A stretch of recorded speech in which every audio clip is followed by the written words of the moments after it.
don't need no wine and dine. I want something high class. Like spending my nights at home, romancing the podcast. Take a deeper dive into these movies that are trash.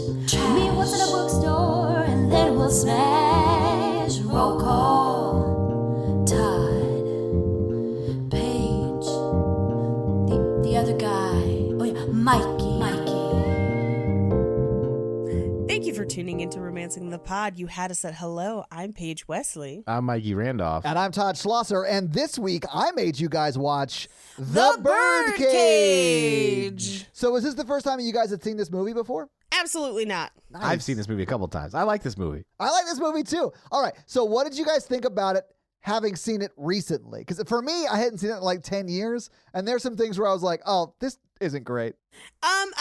I think we need to talk about how Val is the villain of this film. Val is the worst. Also, some real problematic stereotype performances. But the one thing that this has one up on Philip Morris from last week in that it actually has a gay actor in it. Yeah. So at least there's that. Yeah. But overall, I think one of the things I love about this movie is we do see a healthy gay family relationship. Yeah. That love each other. And even though they fight, they have their disagreements like any other family. But at the end of the day, they are there for each other, even when things seem like they're falling apart. And I love that. Yeah. Also, I would love to see this on stage. The musical version of it, I have heard some songs from and recently saw Ginger Minge performing some of the songs from it. I love Ginger Minge and so much. I sobbed all the way through it. Yeah. I was just like, oh God. So I would love to see the whole thing and sob for like an hour and a half. It'd be great. Yeah. I'm with you guys. I really liked it. And then I haven't watched it in a long time either. And I was like, modern lens. It's, again, amazing how far things have come since this movie has came out. Yeah, well, this movie came out in 96. Like, it's been a while. I have some specific notes about when this came out and how it came to be as a movie, because it almost did not. Well, that doesn't surprise me. I mean, 96, a movie like this in 96? Yeah. I mean, that was definitely out of time. Another unexpected thing, I was not expected to be attracted to Callista Flockhart. I would have expected you to be attracted to Callista Flockhart. Same. Have you not seen her teeth? There's so many. There's just so many teeth. I was just thinking more of like, you can barely pick her out of a lineup, so Mikey's gonna be into it. Mikey, it's true. Oh, yeah, like Paige's people all look so different. She has such a diverse cast of characters in her top 10 list. Hey, if you see the Witcher walking around, you're gonna notice it. I do occasionally see the Witcher walking around behind you. He's your husband, Jake. I know. I'm trying to get him to be the Witcher for Halloween. Oh, yes. Just get a wood hot tub and take pictures. That's all I ask. Oh, yes. Get one of those stock tank pools. Oh. Yes. God, Todd's like, I'll be Yennefer. Ooh. I'll wear purple eye contacts. There you go. I loved this movie when I saw it the first time. I've seen it many times since seeing it the first time, but it had probably been about 10, maybe 12 years since I had last seen it. And I think the biggest thing that was different for me watching it this time was that I was like, oh, Val is a shitty son. Like, next level shitty. And Callista Flockhart's character is a shitty girlfriend. Like, to expect your boyfriend, fiance, really, to pretend his family is not what his family is shitty. I would say Val is more so. He's more guilty. And I would say, though, not in their defense, but this is something to put in context. He's 20 and she's 18. Oh, so yeah. Mikey, I made that mistake. Don't get married for another 10 years after that. Well, there's that, but aren't all 18 and 20-year-olds just shitty? Ooh, yeah. I mean, yes, but I feel like it's a particular level of shitty to go to the people who raised you and loved you, and they clearly have a good relationship. So to go to those people and be like, I need you to pretend that you are not the thing that you are, that made me who I am. It's almost like saying, I don't love who you are because it is inconvenient for me. And it's bad. No, it is. I think that's what I did not notice the first time I watched it, because I was probably 12 when I first saw this. So I didn't get that dynamic at all. That whole part of the movie just made me sad. Like, the setup, if the setup was tweaked a little differently where they had to pretend based on like, he's like, we don't want to ever introduce y'all. Her parents are just bonkers. They're hateful. She wants to come visit. And then like she's visiting and they have like a great visit. I don't know, a different setup where it wasn't him being like, I'm ashamed of you. Yeah. And the thing is, I don't know that there is a setup that avoids that. And I think it's one of those things more that's agency for the parents, if that makes sense. Like it's their decision to try to hide. I don't know. I think it's more a product of the times. Val's only personality trait is being ashamed of his parents. Yeah. I don't know anything else about Val except he wants to marry Callista Flockhart for reasons, and then he's ashamed of his family. Yeah. That's all I got. I don't know what he does, what he went to college for. I don't know why he loves that one girl. Nothing. I do feel like he has a lot of shitty moments to only have one decent moment where he's like, this is my mom, and he like reveals that Nathan Lane is a woman, even though Gene Hackman still to this day doesn't understand. But yeah. I just feel like he was so shitty so much that this one good moment does not absolve him of all that shittiness. Because like he was asking his parents to like go back into the closet for an evening, and then he was going to marry that woman, and then that would be the rest of their life whenever they were like with their in-laws, right? Like you're going to see those people again. Well, and I mean, this is just as shitty as when it happens in Happiest Season. Yes. You know, like it's just as shitty. It's not being able to stand behind the people that you love for who they are, you know? Absolutely. Val is the villain of this film. Val is the villain of this film, and I feel like Callista Flockhart should have ended up with Aubrey Plaza. I'll say it. I have the courage to say it. Yeah, I do also feel like Robin Williams' like generation and Nathan Lane's like generation, like they had to go through so much like to come out, and it was much more stigmatized, and it was like rough, and then to have them go. You mean their character's generation? That's what I mean. Yeah. Okay. I mean, although Nathan Lane is gay, and I'm sure dealt with that. I was like, I don't think Robin Williams had to deal with that, but okay. I mean, he had to come out as an alien around the time Nathan Lane was coming out as a gay man, but like I'm sure that because that's like Stonewall happened for that generation. Yeah. And it's not great now, but it was really bad then. So like to have them then go back into the closet because you can't be honest with your in-laws is insane. Well, and they also, I mean, they include something within the story. It's a repeated refrain about the palimony agreement, and that's because literally the government does not recognize their relationship at all without them making external arrangements that, by the way, sometimes governments would supersede those arrangements. So, like, it's as much of a guarantee as they can have, but it's not the most, it's not secure the way that really a marriage would be as far as legality goes. I mean, that still doesn't grant you like the right to choose palliative care or end of life decisions in hospitals. Right. Like that is just like I own stuff and you now own half of the stuff because we signed, like Mikey and I could do that. Well, we're not going to. I don't want your shit, Mikey. I take your house. It is nice. What we find out in that conversation, and they just address it briefly, is that the club is actually in Albert's name. Yeah.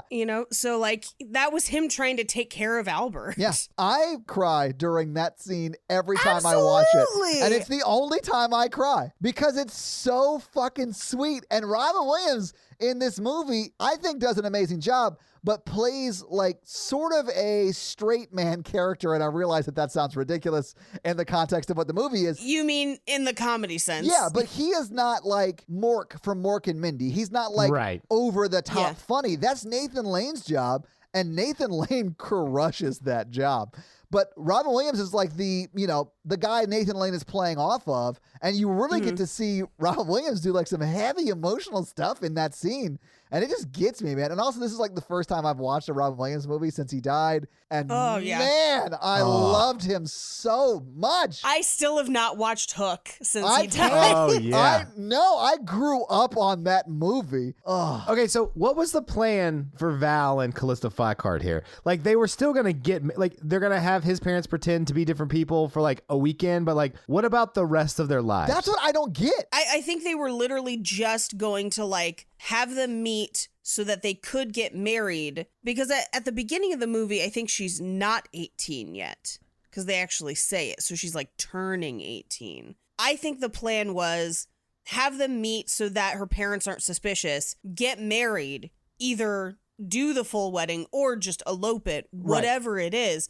And then once it's binding, legally binding, they're just like, surprise, it's a gay couple. I mean, that's real shitty. I mean, although Gene Hackman is real shitty for, political reasons. He is a part of this like moral coalition or whatever, which is that was a huge deal at the time. Like, no, I know. It is very of the time. Yeah. Those people exist now.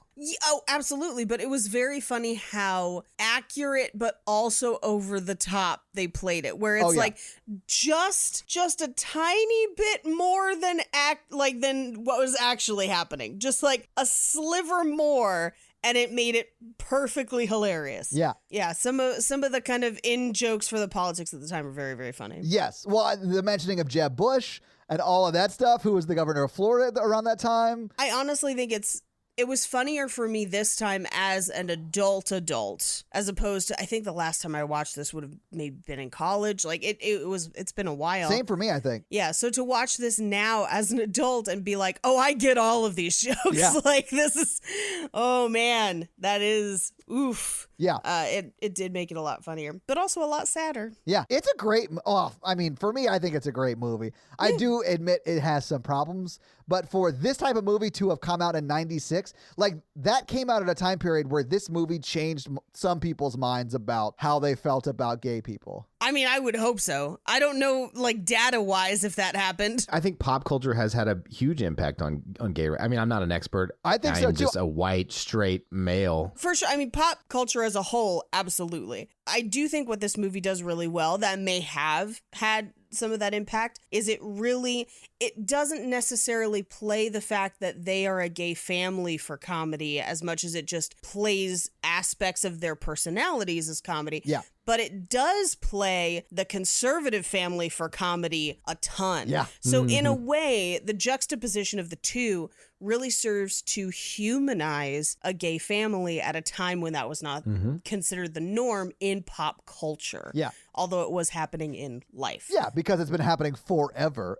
It's a part of life. Yeah. And so I think that is where it truly succeeds and has a cultural impact far reaching the movie itself. I would 100% agree with that. Mm-hmm. Very happy with this as my choice for the month. I'm very excited for my choice, so y'all can suck it. I mean, my brother's gay, not dead. I'm done. Edit that out. Mikey, I'm leaving it in first off, and now you know why I chose over her dead body.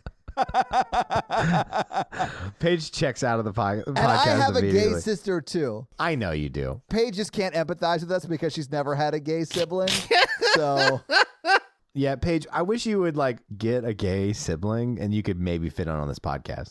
I only marched for marriage equality or whatever. So that Paige, but is your sibling gay? I mean, let's talk about it. So we open on a Miami Beach drag club called the Birdcage. They're in their final number, or kind of their penultimate number.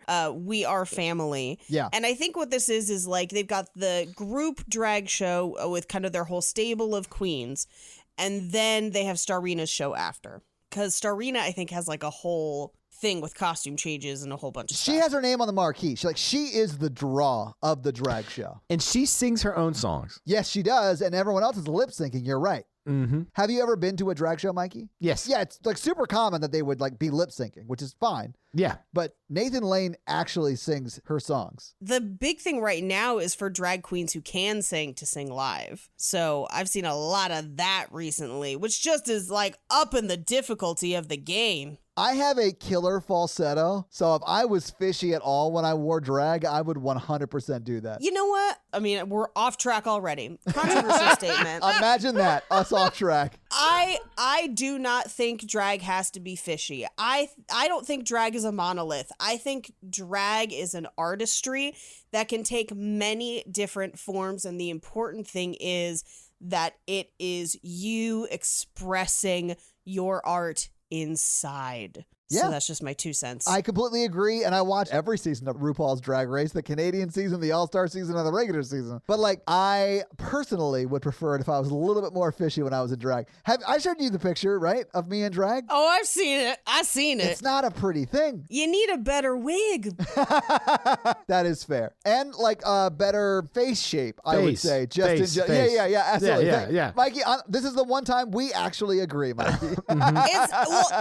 It's all about makeup and learning your angles and learning to carve out the person within to have them reflect on the outside. But imagine me in drag singing I Believe in a Thing Called Love. Like that is... Yeah, I don't see why you're not doing it right now. Right. Yeah, I don't understand. I'll go get a dress. Yeah. Hang on. Anyway, so like if you haven't been to a drag show, go to a drag show. They're fun. And apparently Paige thinks they're up in the game. I will say that RuPaul's Drag Race is fun. There is nothing compared to seeing drag live. I agree. Drag should be seen live. Yeah. Go see live drag. It's super big right now. It so is. it makes total sense that they're one-upping each other. Does that make... I mean, it's got to be competitive if I owned a drag club. You know what I'm saying? Absolutely. And drag kings, too. Like, go just see drag in general. Go see drag performances, king, queen, everything in between.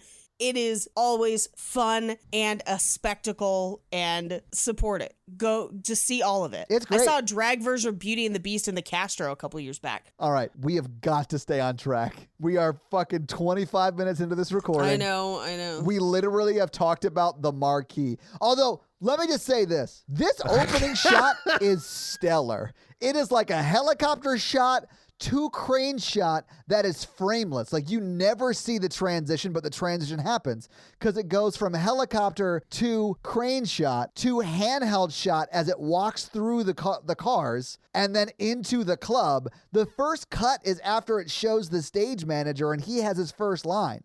There is not one cut until then. It's like a 3-minute shot. It's amazing. Yeah. How do they train the birds to carry the cameras like that? You mean the Camera cranes. Yeah. I will say, on top of... I like how we just shut it down. Paige and I were just like, oh yeah, because the word crane? Yeah, we get it. We're moving on. We're too good for puns. Mikey, I think there's a shitload of evidence that proves we are not too good for puns. Yeah, calm your tits, truck of the Irish. So one of the things that this movie does really well, the camera work in this movie is phenomenal, but the set dressing is even better. Yeah. Because this is largely a single location film, in part because it's based on a play. And so it really is kind of functioning in that same way where we're seeing the stage, we're seeing a handful of different places, but it's mostly the club and their apartment above the club. And all of the set dressing around it is cohesive both in color and style, to the point where even when they're not in the club, you kind of still feel like you're in the club. It all kind of looks like it's the same mixture, and it doesn't change until Barbara's family gets there, and then it becomes this kind of brutalist plain nightmare. Yeah, it is very over the top at first, though. Yeah.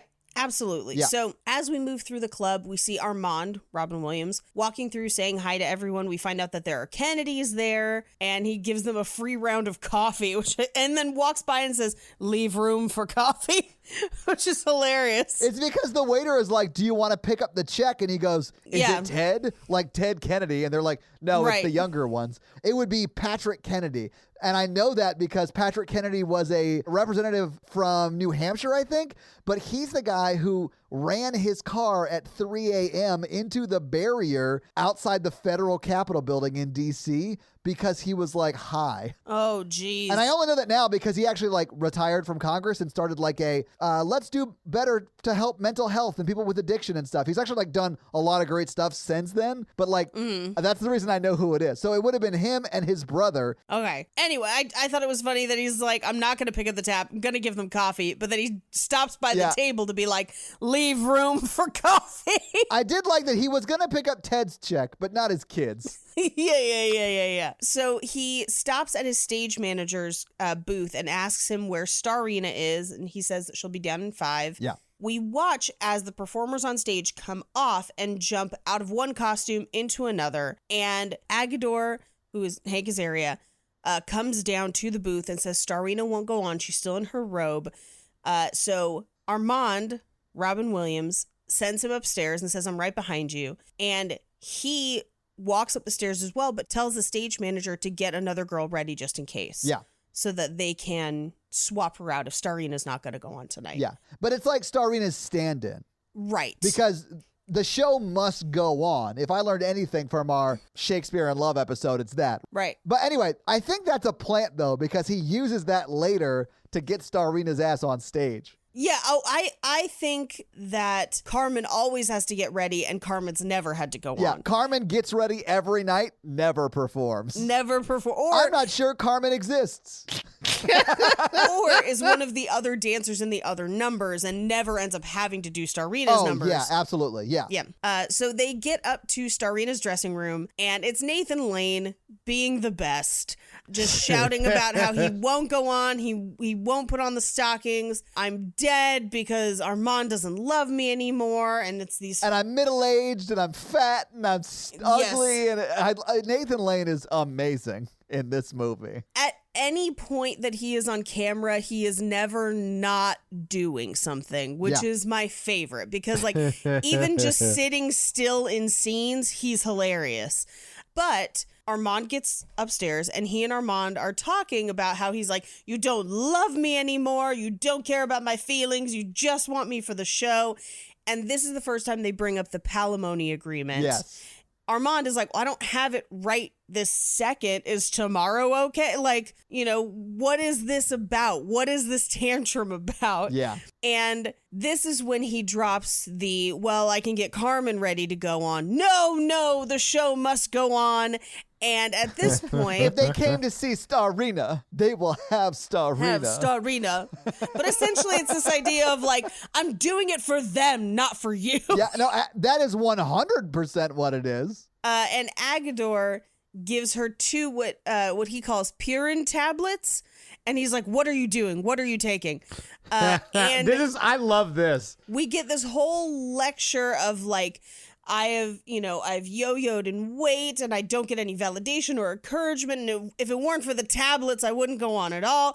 And all of it is because he found out that he was chilling white wine, and they only drink red. And he's like, well, red has tannins. I've been switching to white. And he's like, I don't believe you. What do you do while I'm on stage? I have a question. What is tannins? Tannins are essentially a measure of dryness in wine.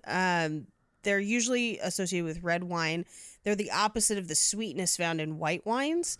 They're not a good or a bad thing. It doesn't matter. Oh, it's just an all wine. That's the joke. Yeah. Well, God, I mean, I'm such an uncultured swine. Mikey, you're on the record as going to a place because they had alcoholic snow cones. No one was wondering whether you were cultured or not.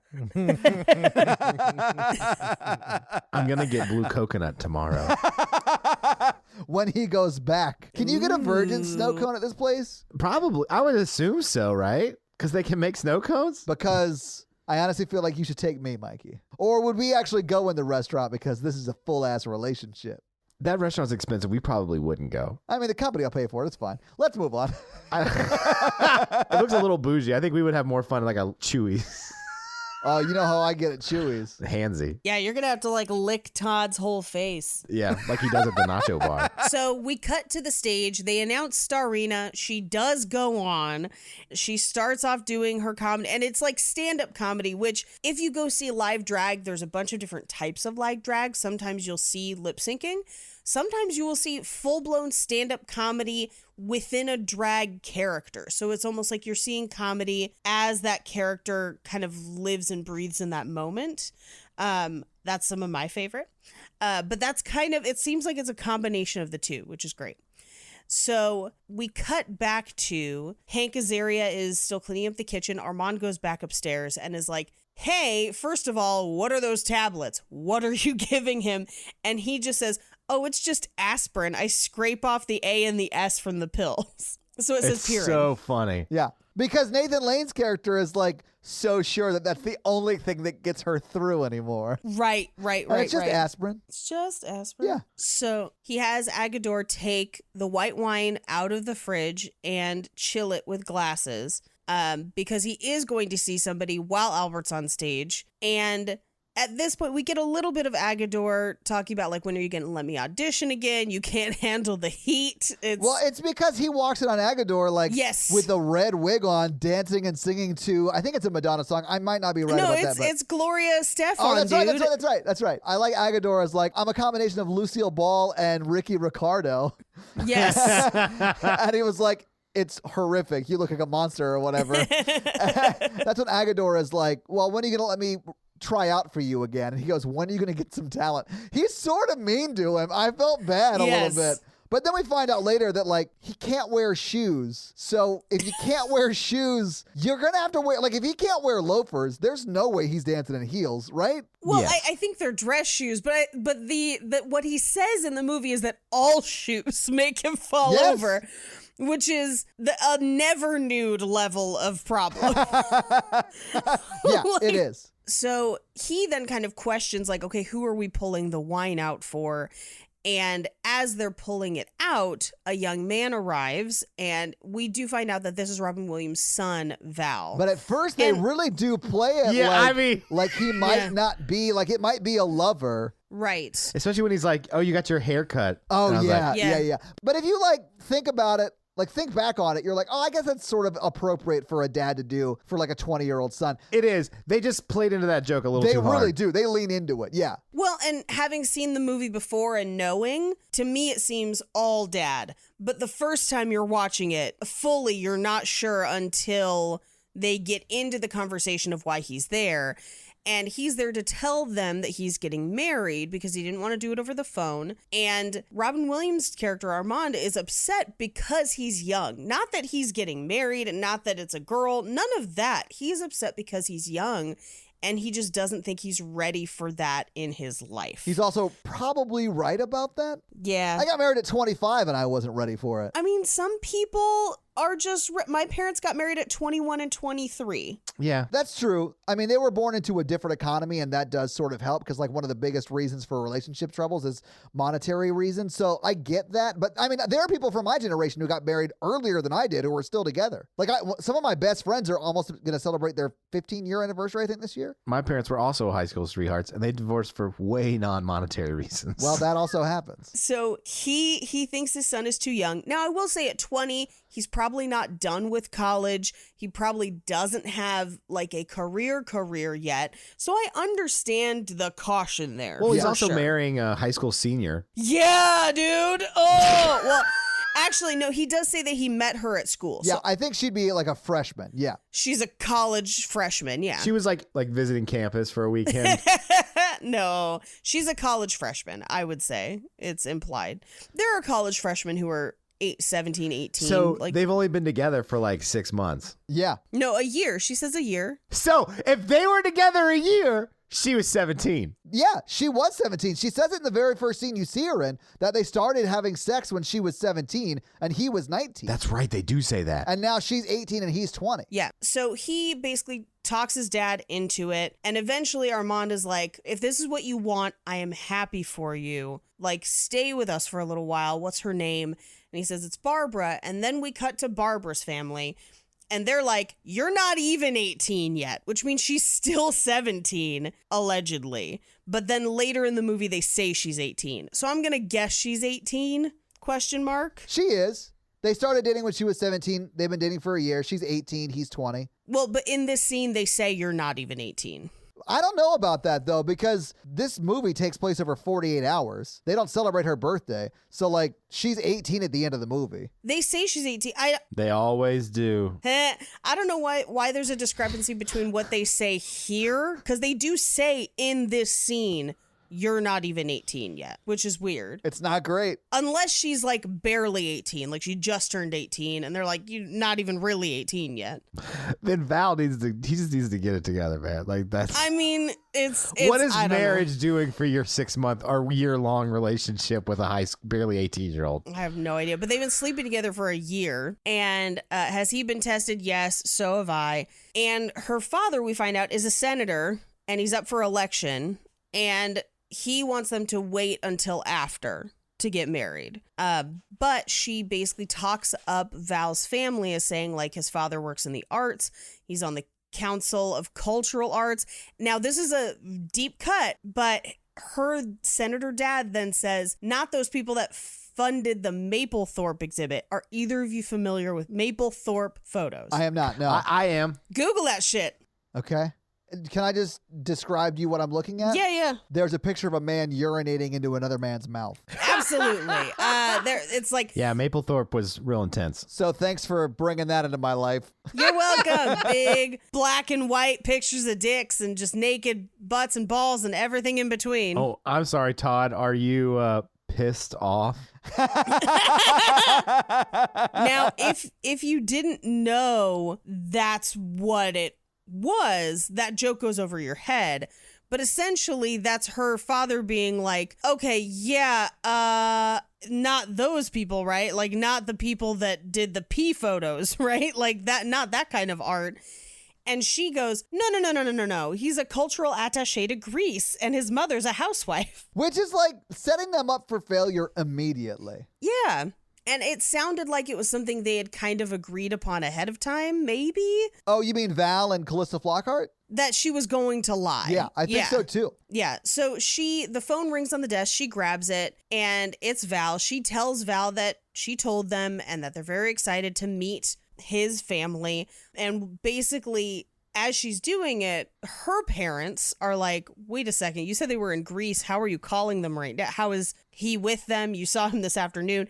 Things don't add up. Her story's already falling apart. And so she kind of quickly hangs up the phone. Yeah. We find out that they were listening in on the conversation. Well, Gene Hackman was, yeah. Gene Hackman was. So now she has to kind of cover, and she's like, no, they have a vacation house in South Beach. It's close to near where Jeb Bush lives. So as that's happening on the conservative family side, back in South Beach, Albert comes off stage after finishing the headlining set of Starina, and guns ablazing, just, who is he? Well, because And he sees the white wine. he sees the white wine. Yeah. And Armand is like, it's our son. He's sleeping in his room, Go see him. go see it. Yeah. And he does. Albert goes in and he does all the very sweet mom stuff of like ruffling his hair, gathering up his clothes. Yeah, his dirty clothes. Like she's going to do his laundry. Yeah, I loved it. So we cut to Albert the next morning at the farmer's market, and he's like buying a cake and getting like a roast and all the stuff to basically like, my son is home. I'm going to cook this huge thing. He keeps referring to him as Piglet.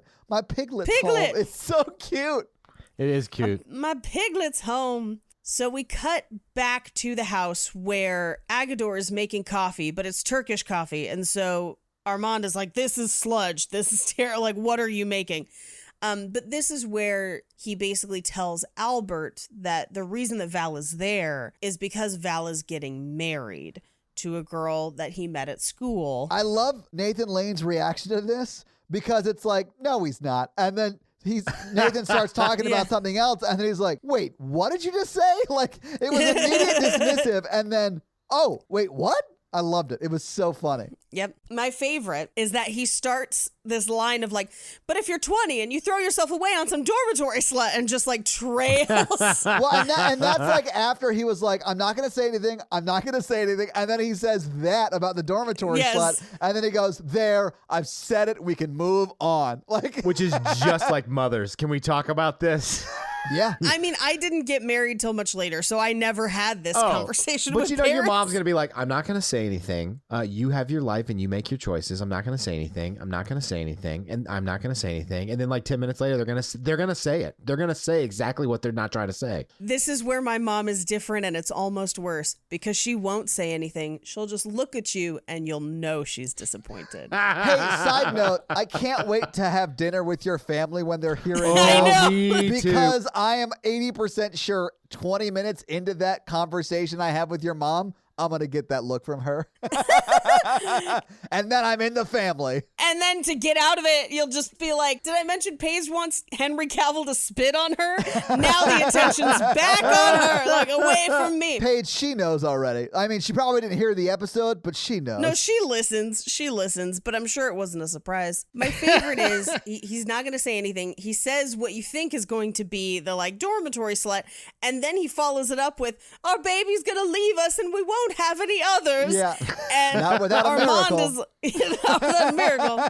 Then we cut to the senator's house where he and his wife are watching him on kind of what's almost like a It's almost like Crossfire. Do you remember Crossfire? Yes, that's exactly the show I was trying to think of. It is Crossfire. Yeah. Where they're just yelling.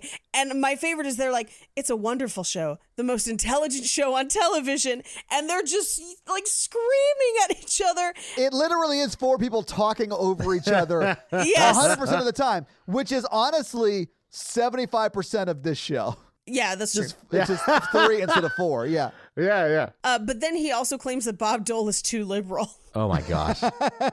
Which honestly, Bob Dole was more centrist than this senator is, I'm sure. Yeah, well, my dad ran into him in the airport one time and was like, "Oh, are you going right or left?" And they like talked for a second, and he just went, "Go left, son. That's where the country's going." I was just like, what a weird thing to say to strangers. No, that makes perfect. That's completely on brand. By the way, that was 96 when he ran for president. Okay, so it would have been This around this movie. time. Thing I remember, didn't he have like was missing an appendage, correct? What? No, he wasn't missing an appendage. He had a war injury that messed up one of his arms and he couldn't use it 100%. That's why he always held a pen. I can't remember if it was his left or right arm, but yes, it was from like a war injury. As a kid, that's all I remember about Bob Dole. I just remember not understanding that he and Dole, like the fruit company, weren't the same. Kids are so stupid. I know, man. My favorite is also, as they're at the table, he's recording notes for what I assume is either his biography or a book that he's writing. And into the notes, he just says, "Yeah, on page 25, that's porno, not pronto." Yeah. And they're talking and they're like, well, maybe Val is old money. And that's like, maybe that's how this works. That's how they met. Because I feel like they can't fathom that she would find somebody not moneyed attractive. And he doesn't have no money either, you know, like his dad's a business owner or whatever, but just not the money they're thinking of. Yeah. I mean, I'm sure Robin, like they run a very successful club. I'm sure they're doing fine. Yeah. As they're talking, he gets a call that his campaign manager has got to talk to him. And this is where they find out that his co-founder of the Coalition for Moral Whatever is dead. And this phone call is hilarious because he's like, dead, died in bed. Whose bed? A sex worker? Minor? Black? Oh no, like it's just like it gets worse and worse and worse for him, where he's the absolute worst thing is the fact that he was A, that he's dead, but B, that it was in bed with an underage sex worker of color. It was like all of the things that could go wrong in his eyes. It is so funny. And the way they keep like hammering it home, like when they're watching that news story on Inside Edition That or is whatever. my favorite Yes. part of this movie. She's already being interviewed 10 minutes later. Yeah, and the sex worker is like, I don't know. I didn't think anything was wrong. He had a funny look on his face, but he was smiling, so I didn't stop. That's literally one scene from now. So like we cut back to Albert and we have this juxtaposition of Albert is looking through Val's baby books and crying, Yeah. you know, like any parent would do, you know. Oh, it's over the top, but I love it. I love Nathan Lane so much. He loves him so much. Yes. That and like that's the important part. It's his baby boy. It's his baby boy. But then we cut back and we cut to that news story and the quote is, he looked kind of funny, but he was smiling, so I didn't worry. Yeah. Like that's the quote. Dude, when they touch on it later and like where he tells the sex worker the money is, that whole thing, like later on, oh, Paige, I can tell by your face that you don't remember this. Like later, I'm not sure if it's like on the radio as they're driving down to Florida or anyway, it comes up that at the end of it, when that senator who died in bed with that sex worker he got to completion and then said, I don't even want to say it. He said, the money's on the dresser, chocolate. Yes. Oh no. Okay, I do. Yes. It was so bad. Like it just progressively gets worse and worse and worse. Like you don't think it could be worse when Gene Hackman has that phone call, and then you see the sex worker on Inside Edition and it gets worse, and then you hear that quote and it's so much worse. It's so funny. It just keeps amping up. My favorite is in this very next scene. So we cut back to Barb's house and they're swarmed by paparazzi. And so they're kind of trying to like pack up around the house and like hide things, but they're also like getting Gene Hackman in and out of that back window by ladder so he can get in and out of the house. And she's trying to tell her mom about Val's parents and trying to I think she wants to tell the truth. And her mom is just like, well, they can't blame us for this scandal. This wasn't our fault. He was a common redneck and we didn't associate with him socially. And you're just like, clearly you were best friends. and you like founded that moral coalition together, but she's just like, common redneck, didn't know him.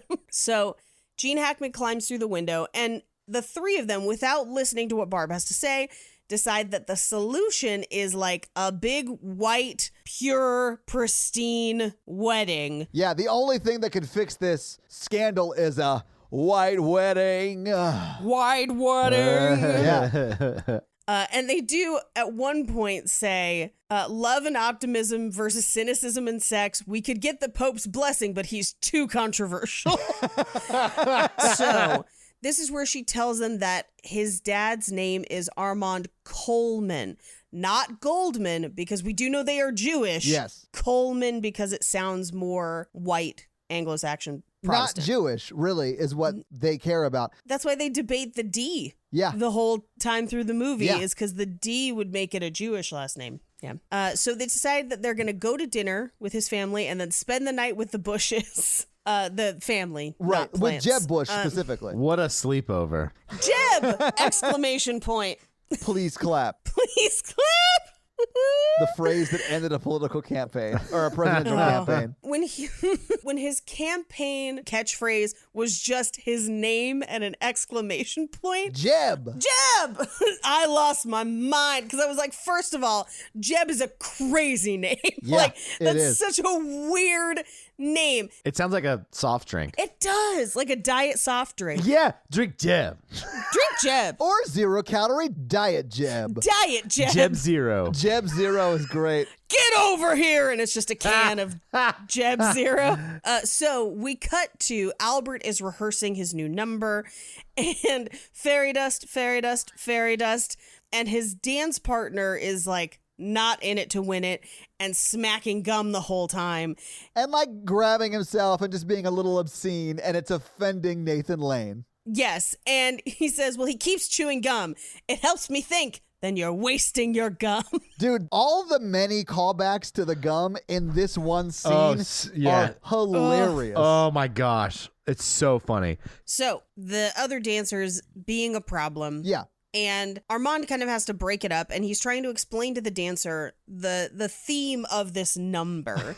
and it makes not a ton of sense, but that's okay. Oh, no, it makes perfect sense. It makes a mild amount of sense. I will meet you in the middle and say, yes, it makes a mild amount of sense. That is fair. but it is like Nathan Lane's character in the song created his fantasy or her fantasy because he's in drag, right? And that fantasy comes to life and sees Nathan Lane in drag and is like, well, you're my fantasy. And then they fall deeply in love. Like, it's a very basic story. I love drag Ludacris. What's your fantasy?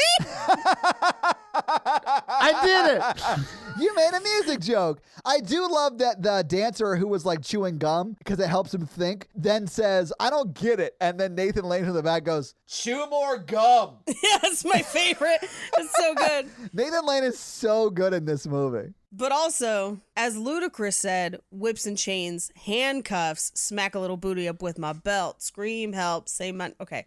What's your do you not know What's Your Fantasy? That song fucking slaps. I prefer Chris Bridges' work on Law & Order SVU. Those episodes are great. That sounds like a joke, but like, if you haven't seen those episodes, they're great. That's when I realized he could really act. Yeah, he's got like a full arc on SVU. He's amazing. And it's funny though, because Ice-T, also a rapper, is a series regular, and Chris Bridges acts a fool around that guy. Like, he is so much better than Ice-T.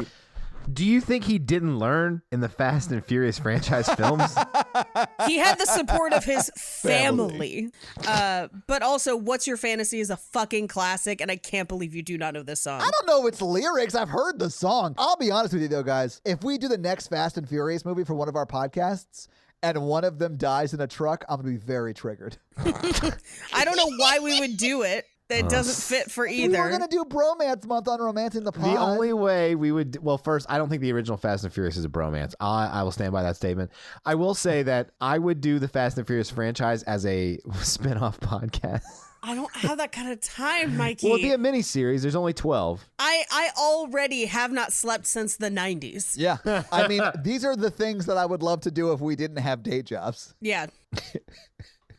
I'd podcast from my pool if I'm super rich and not working. Yeah, sure. If you want to. I don't give a shit. Just don't get the equipment you wet. cannot podcast from your pool from just like the electrocution. Oh my God. You sound like my grandmother saying, we can't go to the moon or whatever.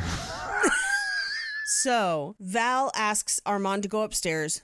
They go upstairs, and he basically tells him that Barbara's family's coming for dinner tomorrow, but they're going to have to pretend to be essentially a straight conservative family for that dinner. And I really do like the way Robin Williams in this section is basically like, no, I don't want to lie about who I am. I told you maybe to say that I was a businessman when you were young because you were younger and the world was different. I didn't want you to get hurt, but now you're an adult, and no. He basically is like, I know who I am, and I won't let them destroy that. He also says he fought for 20 years to get to where he is, and he doesn't plan on hiding that. And man, I get that. Like, Yeah. I mean, I haven't fought that fight, but like, that would be hard. Like, I understand that he loves his son a lot, so he agrees to do it, but man, I don't think I would have done that. He shouldn't have to. I completely agree, and we've talked about how Val is the villain Yeah. of this, but I definitely do understand the impulse because he loves his son and he wants to make his son happy to acquiesce to this request, but I don't think I would have done it. Yeah, I don't think so either. So we cut back to the senator's house where a paparazzi has paid off their driver to find out where they're going and finds out they're going to South Beach. It's the National Enquirer. Yeah, we find out later it's the National Enquirer. What we do over here in this section is, I think it's TV that just says like Late Night with Jay Leno, and it's basically his guests are Yasser Arafat and Kate Moss. Yeah. It was amazing. Yeah, it was pretty great. So he goes to climb out the window so that he can get to the chauffeur, but there's already a crowd of paparazzi, so he ends up climbing back in. I do love that he's crawling out the window and Callista Flockhart comes in and she thinks he's jumping out the window like he's gonna like... They both do. His wife thinks he's jumping, and then Callista thinks he's gonna jump, but no, he's just climbing. He's like, no, there's a ladder here or whatever. And he actually does have to talk to the press because they catch him as he's coming down that That's ladder. so funny. And he has to give them a statement from the ladder, like trying to look as much like that's a normal thing as possible. Yeah. I love that. Gene Hackman, I think, has a ridiculous character to play, but I think he crushes it too. I think he does a great job in this movie. Gene Hackman's a great actor. He really is. So we cut to Armand is basically talking to Agador about like, what is he going to do? And they decide to redo the apartment and get rid of everything, quote, over the top, which is everything in the apartment. It literally is, yes. 100% of the things in the apartment. Oh, it's so good.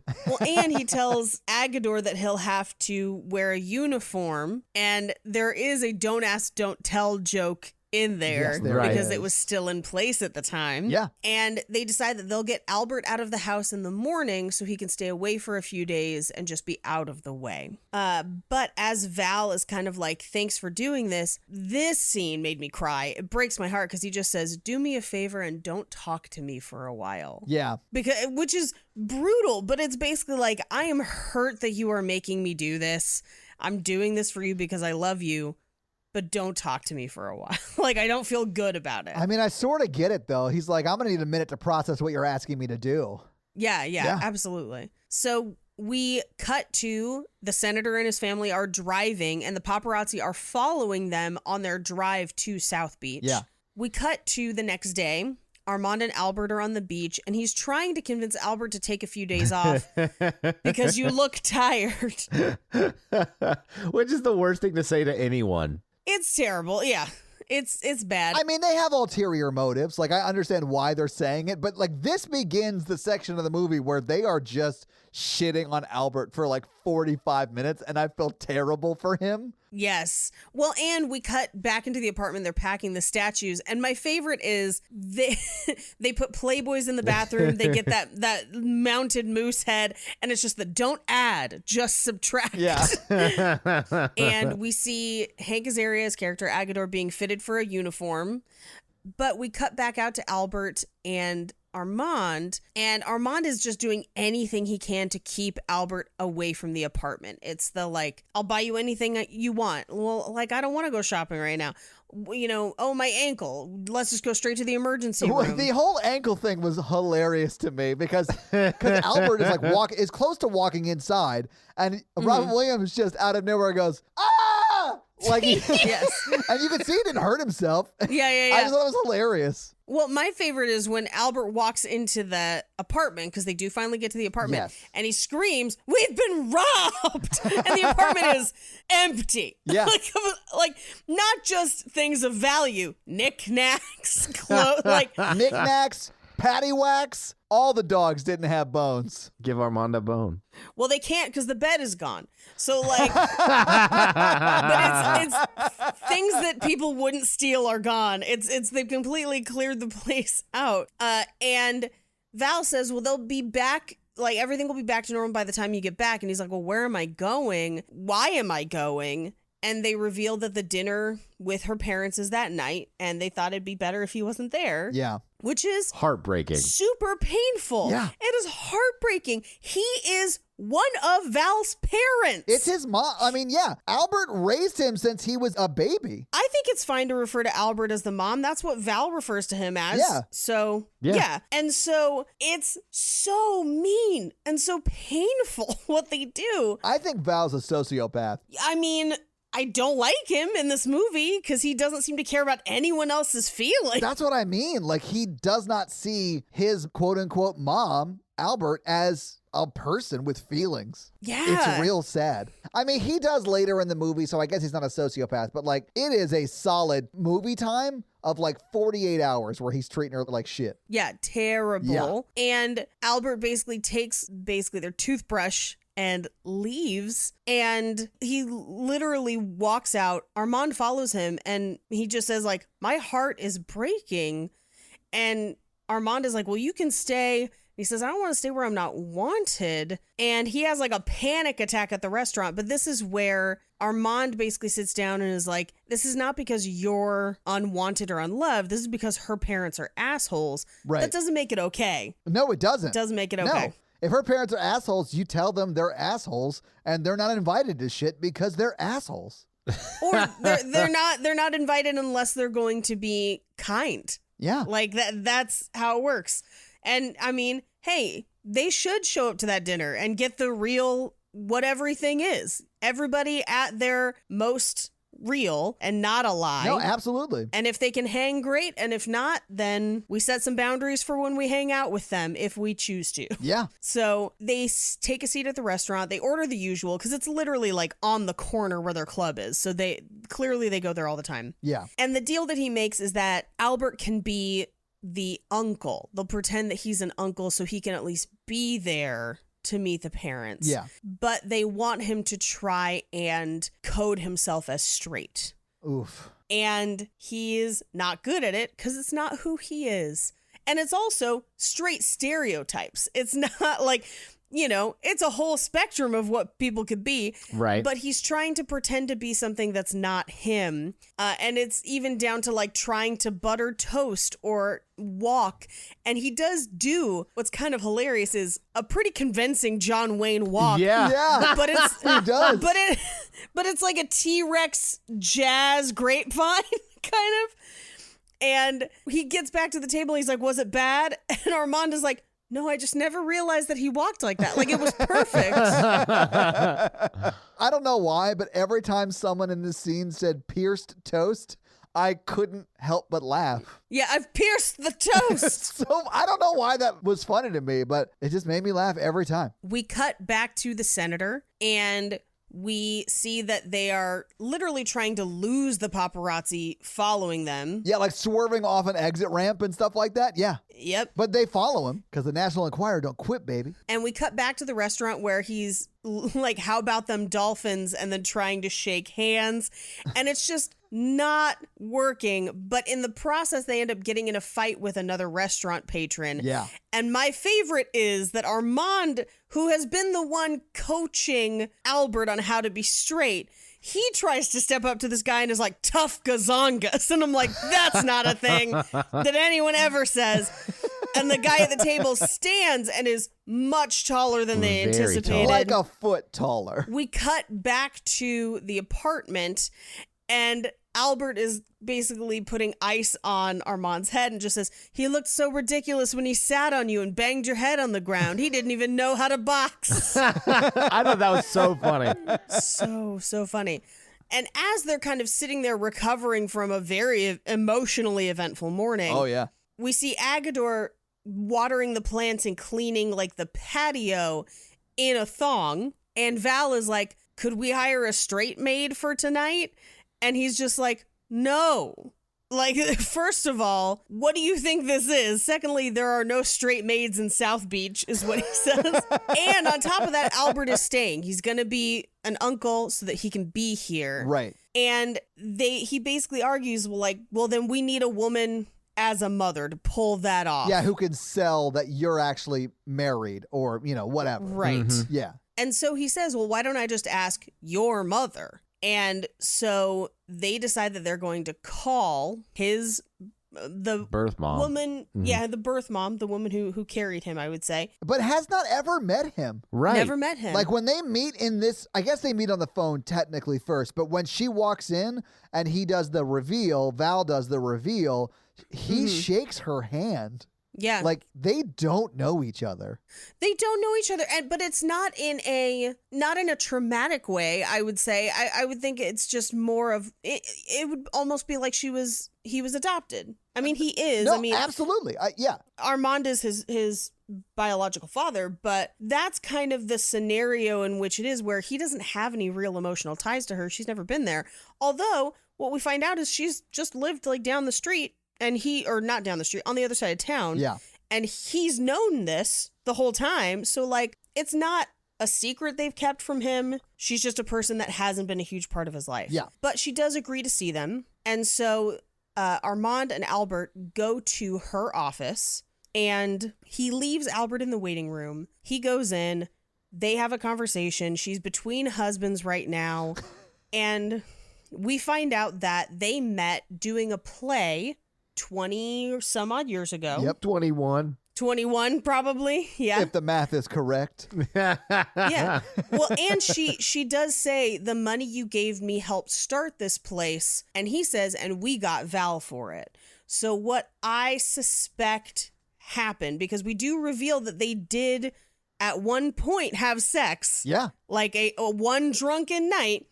I think she got pregnant and they negotiated a settlement for him Right. and Albert to have custody of Val. Yeah. She got the money and went on with her life, and then they raised Val and they became a family, or they were a family, added Val to their family. Yes. So, but it's pretty clear. I don't know if she's still attracted to him or just very handsy. Both. Maybe both. I think it's a little column A, little column B, for sure. Because she's a little all over him, and Albert bursts in as she has her hand down his shirt. Yeah. Well, they were like And- doing the dance that they did or whatever 21 years ago. They're on the couch, and she's like running her fingers through his chest hair. Oh, sorry. That's right. I had in my mind that they Yeah. were still doing the dance. I forgot that they like snuggle up on the sofa. She was like unbuttoning his shirt. She's still digging the vibe that Armand is putting out. yeah, She's yeah, like yeah. your Which- type, Todd, because she's like into hairy dudes. Yeah. Same, though. Yeah. Because you guys don't know this, but Todd has a lot of layers, but his first layer is natural.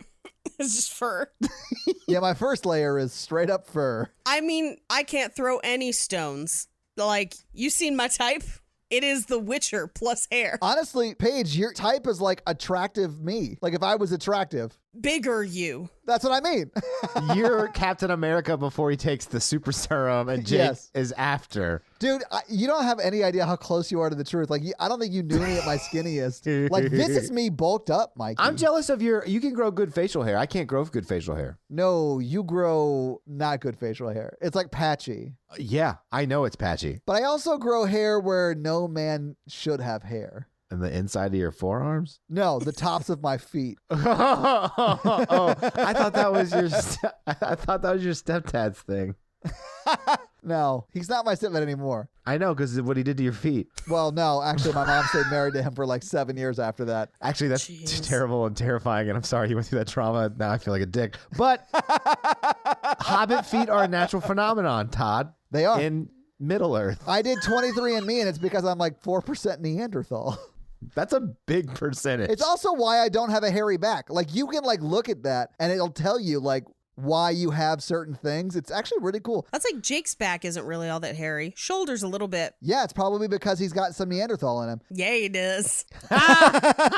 Anyway, so Albert stomps out and gets into their car and accidentally hits the horn and screams and gets me every time. We cut back to the apartment where Armand has already gotten back to the house and Albert literally gets there right around the same time. And Albert at this point is like, well, I'm only here to get my toothbrush. And he says to Val, I would have loved to see your children. And Armand tells him that he should take the giant cross that they've put up with him because it's the prop for martyrs. Yes, I love it's that line so much. Very underhanded and wonderful. It's Yeah. so funny. But this is where he says that he's going to go to Las Copa, the cemetery. Yeah. And he also says, cemetery with a toothbrush, how Egyptian, which is also very funny. So It's a very well-written movie, and I wonder how much of it was like ad-libbed on the day. I have notes. Most of it's written. Okay, that makes sense. I mean, it's really witty. His Yeah. character makes the classic Mikey mistake of never make a joke during a fight. Oh, but that's all he does, Mikey. I know, but like I watched it, I'm like, man, it's so hard to learn this lesson, but your life will be so much easier when you do. If you just shut up and you're like, don't be sarcastic and just don't make a joke, and you'll be gonna be fine. You're gonna get out of this. Mikey, I'm gonna be honest with you. I ruined a lot of pretty decent relationships that way. Well, sometimes jokes are like sitting there and they're really funny, and like you're like, okay, I really want to say this, and it's like your eyes twitching, but you know that there'll be like devastating emotional consequences to your relationship. Yeah. So like once I developed the maturity to just like save that for I'll like call Chris later and tell him the joke that I wanted to say in context of what was going on, but I don't say it to her. That's when relationships started to work better for me. Yeah, no, I get it. It was like an 8-year lesson. Yeah, but also Good stories though. they weren't gonna work. I mean, but also if you find your person and end up with them forever, you get to make those jokes, and that's pretty fun. Yeah. Yeah, I'm just gonna go cry. You should. So Albert leaves and they tell Agador to start cooking dinner. And he's like, you can cook, right? And he says to Val, your father seems to think so.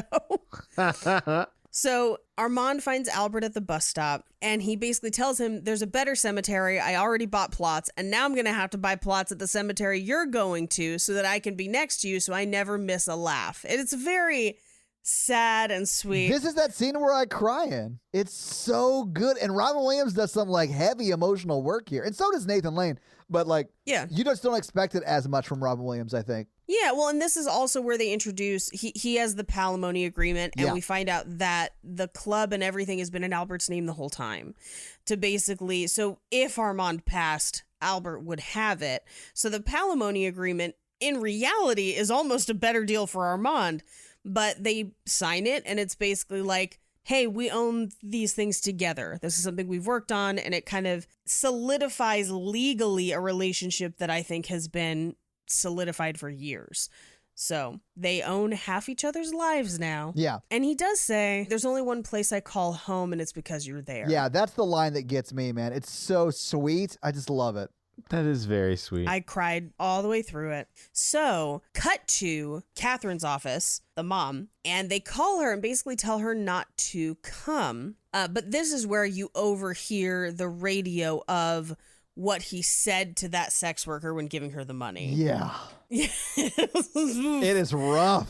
But it is like that trope of, you know, the preacher who like hates gay people and then gets caught with like a gay sex worker, or, you know, it's like that sort of thing, which is why I think it's so funny, because there's a lot of humor and hypocrisy like that. Yeah, oh yeah. And they keep basically just telling themselves, they're like, well, the Colemans are perfect. It's almost like this family will clear up all of our family's ills. Oh yeah, but they don't know that. They're fully just like gaslighting themselves into believing that they're going to save them. They're just projecting it. Yeah, projecting exactly. it. So we cut back to the apartment and Armand and Albert have come back and they're now both getting dressed in suits. And Armand dresses in a suit and he just says, I look like my grandfather. He dressed like this in every picture and killed himself at 30, which is yikes. That's young. Yeah. That's young and that's sad. And I think it reflects how he feels in that suit where he's like, this is not me. This is not my happy place. Regardless, Albert puts on a suit as well and has seriously, like, obviously practiced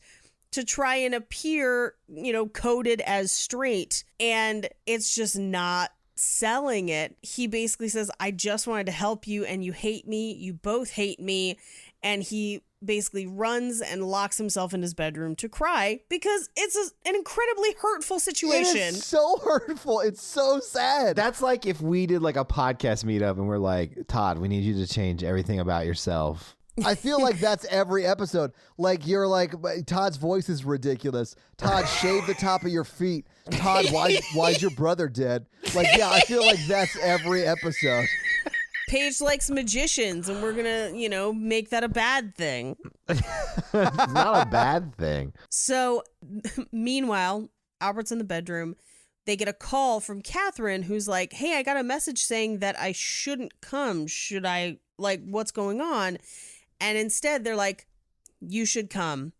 And this is the first time she gets to talk to Val because she's never met him. And she just says, I want you to know how happy I am. I can do this for you. I can't wait to meet you. But Yeah. they don't know each other. They're strangers. It's very just kind of friendly, but yeah. Yeah. So we cut to, she's going to be there in half an hour, and they basically just start prepping for dinner. And Armand just says, this is hell, and there's a crucifix in it. Meanwhile, the senator and his family have arrived, and she's still kind of lying about oh yeah, it was all sand when they bought here and the neighborhood just kind of grew up around them. Well, that's because they're stuck in traffic and people are roller skating and walking by them wearing thongs and Yes. very skimpy bikinis and stuff.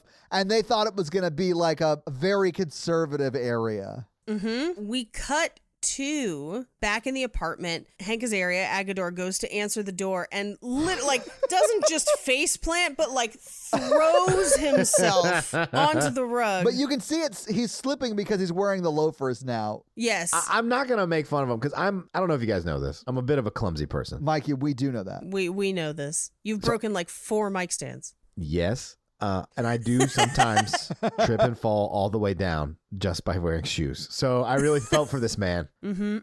Spartacus. I am Spartacus. Mikey, you are Spartacus.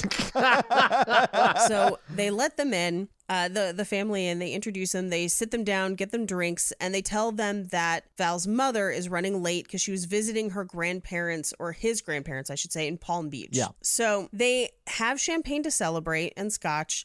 While the family is kind of walking around looking at the apartment, which has next to nothing in it, but it does have, quote, a bunch of old books, and they go look at the old books, and it's just Nancy Drew. It's the complete set of Nancy Drew, which you actually hear Hank Azaria say that they just throw in those books when he got the cross. Yeah, they threw them in for free. Yeah.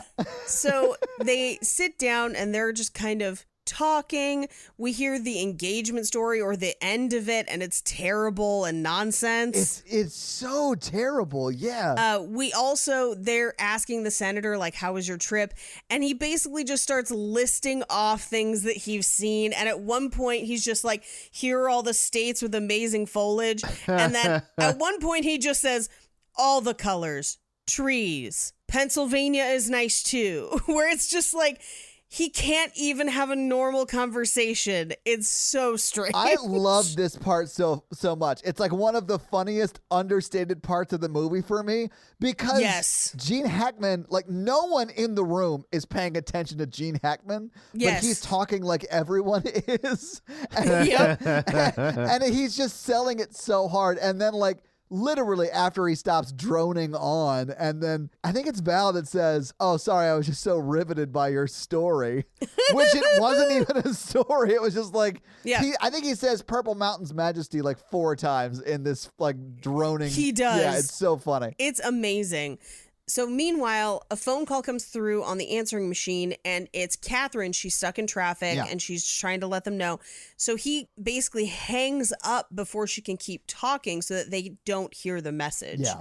And Armand and Val end up on the patio, and they're like, do we wait for her? What do we do? Because she's probably not going to make it in time. While they're on the patio, Gene Hackman is like, there's something about the father and the mother not being here. I can't put my finger on it. I don't know what's going on.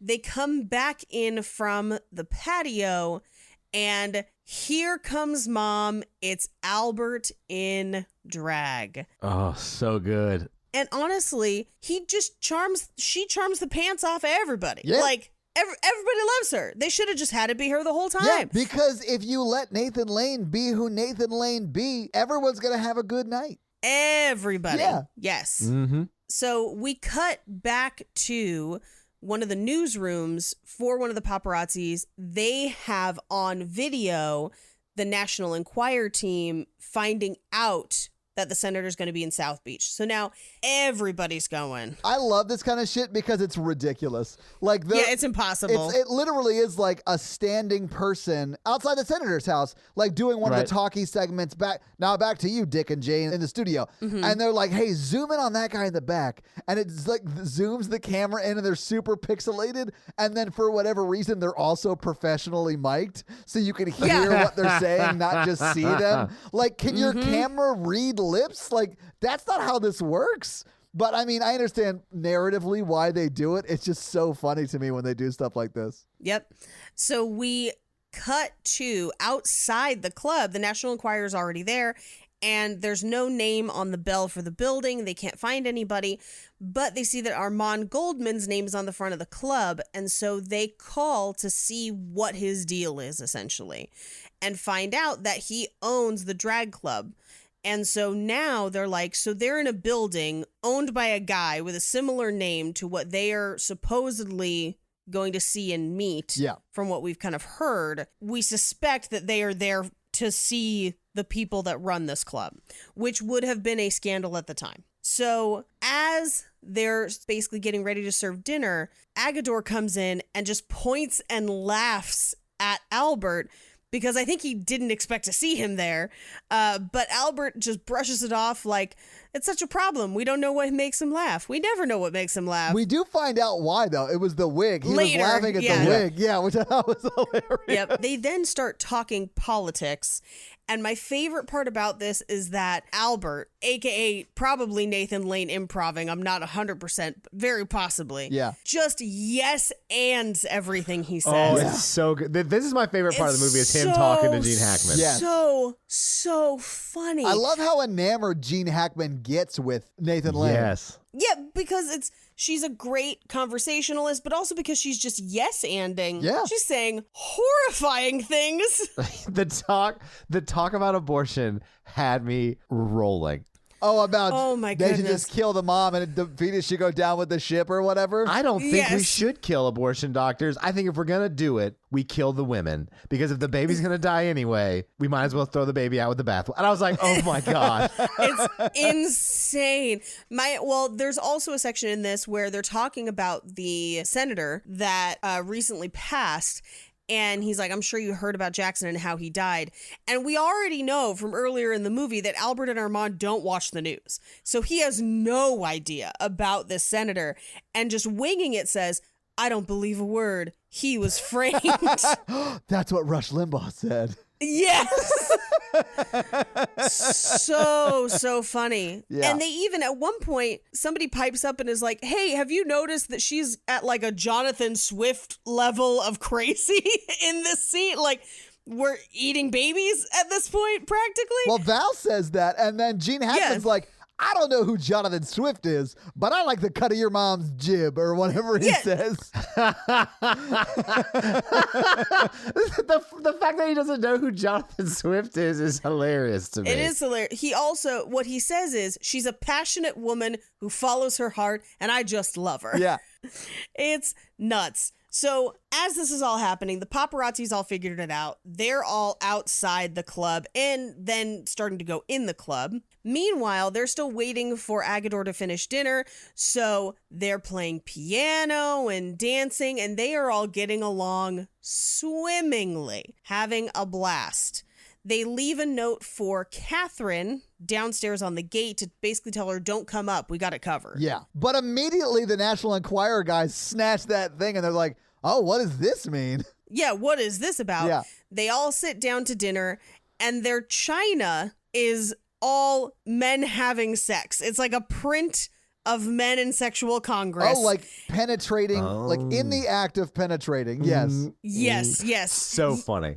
It's young men playing leapfrog. Is it Greek? I have no idea. Get me my glasses. Do you not have any women on yours? Mine definitely have women. Oh, I think that's a girl right there. Do you not have any girls in your bowl? When she was like, I've never seen these plates before in my life.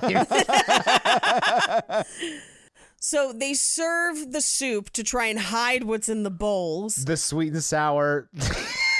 There's hard-boiled eggs in it. Like it's just kitchen sink soup where it's like whatever he could put into it, and he's just holding cooked shrimp in his hand because he didn't get a chance to put them in the soup before he took the soup out. But as that's all happening, back in the room where they're having dinner, Albert's shine is starting to wear off because Albert doesn't know the stories that they told them ahead of time when it was going to be Catherine. And so he makes a mistake and is like, oh, my parents died. Well, I thought you were visiting them. I mean, we moved their graves. Like, what's going on? And as that's kind of happening, he's still kind of charming people, but his wig slips. And now they have a problem. Yeah. Well, they notice it. You know, Callista Flockhart, Val, Armand, they all notice it and they all like attack her and they're like, let's all go to the bathroom together. Mm-hmm. And as they're in the bathroom, the conversation they'd been having right before was about kind of the small town where she grew up. And so Gene Hackman is fully enamored of her, of this like... Yeah, they don't make them like that anymore. They don't make them like that anymore. She's such a nice small town girl and he's a bougie European asshole. But like...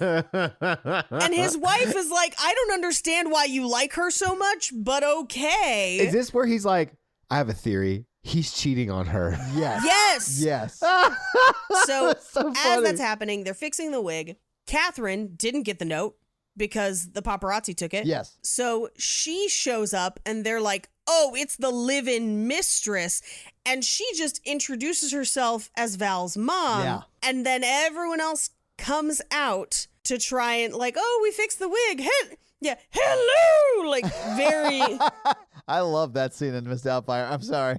They all come out and they're like, so how many mothers do you have? And this is the one scene where I think they're trying to have Val redeem himself, but he just puts his arm around Albert and says, this is my He mother. literally takes the wig off of her. Yeah. Which is something you never do to a drag queen. You don't take off a drag queen's wig No. unless she has A, told you to because you were styling it, or B, you want to get in a fight and lose. Yeah, you will lose that fight. You will lose that fight. Because she's got nails and passion and you have a handful of wig. Yeah. So this is where he basically says, my father owns a nightclub downstairs. Albert, my mother, is the star. And they kind of introduce everybody. They introduce Catherine to explain kind of who she is. And Gene Hackman just does not understand. It's like he can't grasp it. He says, I don't understand, like 9 times. Like 9 times. It's amazing. And Nathan Lane tries to understand. Like, nobody can explain it to him. Like, Nathan Lane walks over to him and is like, all the things I said, all of that was true. And he's just like, Gene Hackman's just like, I don't know what's going on. And then Nathan Lane turns around and is like, well, I tried. Like, walks away. He does kind of finally get it, or at least get enough of it to be like, this is not good for my election, quote unquote. Yeah, he's like trying to bail, and like he's like getting his wife to like bail, and that's when Callista Flockhart is like, I'm staying. I'm not going with you guys. For like 2 seconds. For like 2 seconds, because her mom is like, don't do this to me. Someone has to like me best. There's a lot of issues going on in their family for sure. It is a bonkers thing to But say. no, I thought that Callista Flockhart was going to stay. The only reason that they all stay is because the press are now right outside the door, so they can't leave. No, because as they're trying to leave, she turns to Armand and Albert and Val and says, I would have really liked to have had you as my family. Oh, I didn't get that. Okay, I did not get that. My bad. Yep. Yeah, I thought they were broken up. I was like, oh, man. Yeah. And as they're leaving, Gene Hackman turns and goes, I hope this doesn't influence your vote. Which is dumb because he's a senator from Ohio and they live in Florida. He's not running for president. They can't vote for him anyway. Yeah, it's nonsense. But as he goes to open the door, the press is right outside. And we cut to them kind of in the apartment a little bit later, and they're watching out the windows for multiple television vans arriving. So they're just kind of seeing it get worse and worse and worse and worse and worse. And they're like, well, what if we just tell them the truth? We're here to meet the parents of the boy that Barbara wants to marry. And they're like, they'll never believe that's why we were here, especially after the scandal that just happened. And so we're going to have to find a way to get out of the club. And Albert is basically like, man, all this press, the one night I don't perform. Like, just like, Does not get why the press is there. And I love that. He just doesn't understand why the press is there. doesn't care. I love it. Agador walks through. Anyone want soup? No. Everyone is like, pass on the soup. No, thank you. So they realize that in order to get them out of the club, they're going to have to disguise them. Yeah. So they disguise them as drag queens and have them dance out through the last number, which is, of course, We Are Family. And they make their way through the paparazzi in the club, through the cameras and everything outside, and into Armand and Albert's car. Being driven by the birth mom. I forget her name. Oh, no, it's her car. It's Catherine's car because she has to go back that way anyway. Yeah, I just like that she was involved in the caper. Yeah. Yeah, she's still involved with the caper. Yeah. My favorite is they go past their sedan and he's like, meet me at the corner of El Dorado and Palm. And he just says, lady, not for $1 million.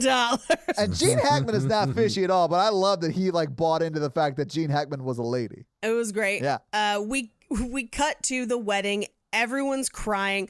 At one point, one of the attendees at the wedding just says, Bob Dole is gorgeous. I know. So implying that Bob Dole is at this wedding. And gorgeous. Both of those are lies. Gorgeous. That's not funny. They end up, they say, you may kiss the bride. And as it happens, Albert just shriek cries. Yes. And that's the movie. So having seen the movie, having talked about the movie, what do you guys think? Give me some final thoughts about the Birdcage. It definitely has some problematic elements, It does. not the least of which being Hank Azaria's character, Agador, which I will talk about at length in Fun Facts. Yeah, there's a lot of problems with his character specifically. I think if it wasn't for Nathan Lane, this movie would not be a rewatchable. I agree. Yeah, and absolutely. it's because Nathan Lane is great and I love him in everything. I feel the same way about Lion King, man. Oh, yes. I love this movie. It does definitely get funnier as I have gotten older. Yeah, agree. So I very much enjoyed watching it today. Yeah, because I get more of the jokes now. Like when I first saw this, almost everything was over my head. Yeah. You know, but man, I enjoyed watching it now. Like you said, Paige, there are some super problematic things that if the movie was written now, it wouldn't be that way. But, you know, it is what it is. And it's very much revolutionary for the time. I was going to say that. Yeah. Like this movie in 96 must have been like a shock for a lot of people. Like Robin Williams is doing what? Wasn't he just in Good Morning Vietnam? Like this had a wide release and stuff too, right? We'll talk about that, man. I'll talk about it in Fun Facts because Okay. there's a lot behind this movie. Yeah. Yeah. So, I mean, Paige, do you want to get into Fun Facts? Yeah, let's just jump get into it. Yeah, let's do it. Here it is with your Fun Facts. Birdcage Fun Facts. Oh, my God. Man. Oh, my God, Paige. We are of one accord. Let's do this. I'm just left out all of the time. It's because you're in a Civic and we're in an Accord. I like that I still drive a Honda, but I'm still left out. Yeah. So at the time that this movie came out in America, it was not the first movie to feature drag queens or gay relationships. There had been two recent movies, both Priscilla, Queen of the Desert, that had eventually been released here, and Tu Wong Fu, Thanks for Everything, Julie Newmar. Plus, RuPaul is coming to prominence during this time. Yeah. Ellen hasn't come out yet on TV, so it's still considered niche within America's pop culture landscape. Oh, yeah. And both Priscilla and Tu Wong Fu had not done well at the box office. They go on to be cult, like mega hits. Yes. But at this time, they're not there yet. This movie is based on a play, La Cage aux Folles, which roughly translates to The Cage of Mad Women. And it's a 19... Yeah. That's not great. Well, I mean, I think it's meant to be a metaphor. Anyway, Yeah. so it's a 1973 French play, and it has pretty similar plot, except it's Saint-Tropez instead of South Beach. And it is made into a French-Italian movie in 1978 and had sequels and spawned like an American TV pilot that was at one point in production called Adam and Eve's, because Eve's is one of the names. I believe Adam is Armand and Eve's is Albert. Okay. But that pilot never makes it to TV. It did badly. But so all of this gets adapted into a musical on Broadway in 1983. I love everything about what you're saying right now. Yeah, there is a musical version of this. There's never been a musical movie version of this, although there's always rumors about it happening. It hasn't happened yet. But in 1983, that musical, instead of just a script, they usually call it a book because it includes your songs and your script. Yeah. That book is written by Harvey Fierstein with music and lyrics by Jerry Herman, and it is moderately successful at the time. But there is a recent Broadway revival that Kelsey Grammer has been in, Ginger Minge, a bunch of different people are in. If you're really interested, I highly recommend watching Ginger sing some of the songs from the musical. She sang them for, I think it was the GLAAD Awards.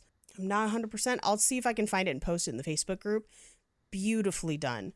But as all of that's happening, Mike Nichols and Elaine May were an improv comedy duo in the 1950s and 60s, and then they had gone on to work in feature films. So Nichols, who directed this movie, also directed Who's Afraid of Virginia Woolf and The Graduate, which is phenomenal. Like, I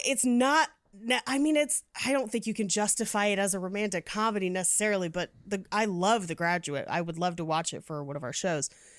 But so he saw La Cage aux Folles as the Italian movie and believed that he could remake it as an American movie. So he contacted his old improv comedy duo partner, Elaine May, and she had written Heaven Can Wait and Ishtar and had her write the adaptation. And it was the first time they'd actually worked in a movie together. So they had like done improv together, then gone off and done their own thing, and then 20 years later come back. And they do this movie, and they end up making another movie right after this, but it's not as famous as this one. But so that's how this movie comes to be, is like they bring their clout from the other projects they've done, and they're like, we really love this pet project that we want to adapt. And because they had the like industry clout to do it, people let them do it. But it was a strange production. It goes through all kinds of changes. So first of all, Armand, Robin Williams' role, was supposed to be Steve Martin. Oh, man. I love Steve Martin, and I bet Steve Martin could have done very well at this. I do, but I think Robin Williams gets to more of the emotional core of that character. Yeah, he does such a good job. But in that casting arrangement, Steve Martin was going to play Armand, and Robin Williams was going to play Albert. Interesting. Which I don't think I would have liked. Me either. But because you need Nathan Lane. you need Nathan Lane.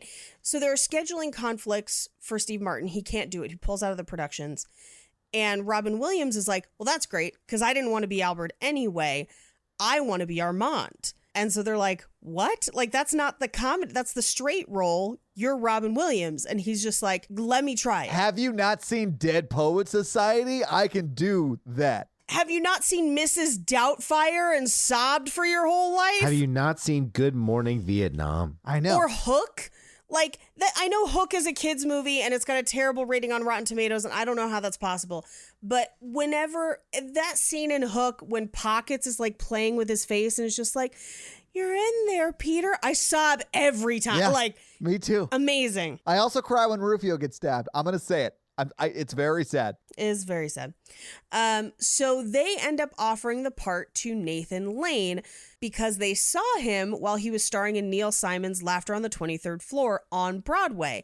And Nathan Lane, familiar with the play, is like, yeah, obviously, but I can't because I've already been cast in A Funny Thing Happened on the Way to the Forum. I can't do it. Nice. Was that on Broadway or was that a movie? It was on Broadway. Yeah, he's done so much Broadway stuff. Like he is a Broadway star first. Yeah.